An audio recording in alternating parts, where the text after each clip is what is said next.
2 एकड़ ज़मीन पर सिग्नेचर टावर के पास पहले से जीएमडी के पास वो ज़मीन है, वहाँ 2 एकड़ ज़मीन के ऊपर जीएमडी का अपना कार्यालय बने। अभी तक किराए के भवन में वो लोग अपना कार्यालय चला रहे हैं, तो ये भी एक योजना अपनाई गई है।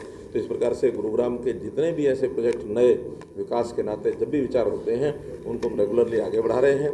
बजट के नाते भी पिछले वर्ष की अपेक्षा जो इस बार का बजट होगा वो लगभग 1.5 गुना होगा जीएमडी का।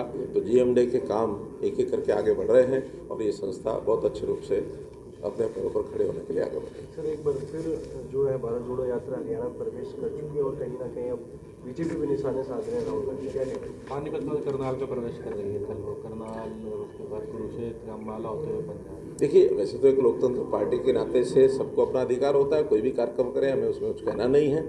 लेकिन जिस प्रकार का सारी यात्रा का पिछला देश भर में घूम के आई है, जहाँ जहाँ से यात्रा आगे निकल जाती है, पीछे वाले लोग यात्रा के बारे में जो कमेंट करते हैं वो ज़रूर सुनने वाले हैं कि जो अपनी पार्टी को जोड़ करके नहीं रख सकते और वो देश को जोड़ने चले हैं, तो यात्रा का कोई अर्थ नहीं है।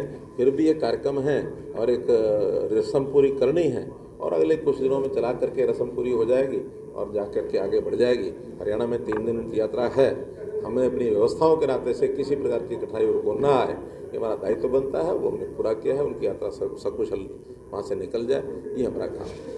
सर, एसवाईएल को लेकर 19 जनवरी को सुनवाई है। एसवाईएल को लेकर 19 जनवरी को सुप्रीम मैं सब बातें बता चुका हूँ उसमें। मेट्रो गुड़गांव में सेंटर से भी काफी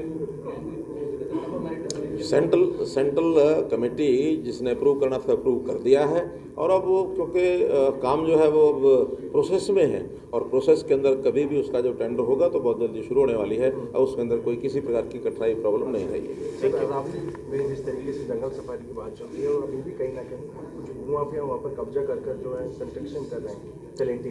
देखिए, बहुत बड़ा एरिया है। सोना, उसके बाद नूह जिले तक भी वो सारा एरिया जाता है। लगभग 8-10 हज़ार एकड़ का वो एरिया है और उस पर एक सफारी की जब से ये प्लान बनी है तब से कुछ लोगों ने ये भी विचार किया हुआ होगा शायद कि उनके जो इंटरेस्ट हैं वो कहीं ना कहीं हर्ट हो रहे हैं और उसमें जो भी कुछ किया जाएगा किसी को इलीगल काम नहीं करने दिया जाएगा।